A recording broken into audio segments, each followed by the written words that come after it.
Hey guys, what's going on? It's Kyle and I'm coming back at you with another video. Before I start this, I just want to say thank you to everyone who's watched my videos, the previous two that I have out. I started this because I wanted to learn how to kind of do videos, edit them, make thumbnails. I want to get better at it. Today I want to talk about the Indiana-Michigan State game that happened yesterday. This was the worst game I've ever seen MSU play, and I definitely mean it. Last week I made a video about the Iowa game and I said the same thing. I ended up scrapping that video because it got to be like Thursday before I could even edit it. And then it probably wouldn't have went up till Friday, and then we played, yesterday. So I scrapped that video, but I've never seen an Indiana team control both sides of the ball like Indiana has this season. I don't know if they're legit. Because their big win is against Penn State week 1. Penn State's now 0-4. The good takeaway is that our defense showed up in the second half. And we did get an interception the first drive of the game against Indiana, but that was the only good point of the game. Rocky Lombardi threw 2 interceptions. I think these are either 7 or 8 or 8 and 9 on the season. And these interceptions that Rocky has thrown have not even been too close to the receivers. They've been pitch and catch with the other team.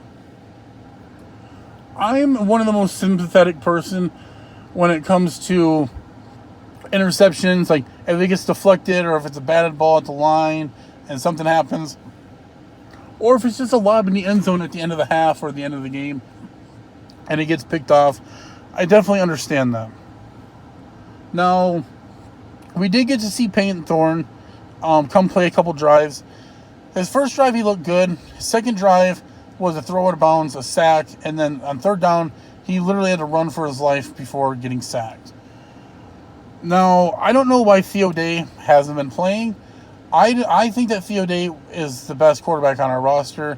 I've lived and died by that for the past year. And I don't think the skill gap between Rocky Lombardi and Payton Thorne versus Theo Day is not good enough to play in a 28-point blowout or a 49-7 blowout. Okay, I highly refuse to believe that. Now, with the whole this season doesn't count for eligibility is one of the best things to happen to Michigan State and Mel Tucker. Mel Tucker lost a whole year of recruiting when D'Antonio left.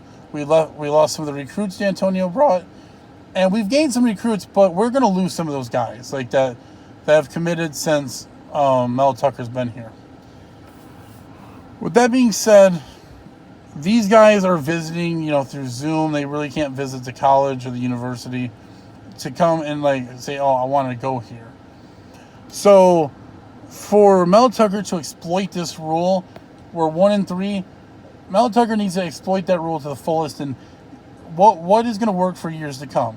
Obviously, in year 1 with no recruiting, Mel Tucker didn't get a spring game, really didn't get any spring practices in because the country shut down on March 12th, and Mel Tucker was hired on February 12th.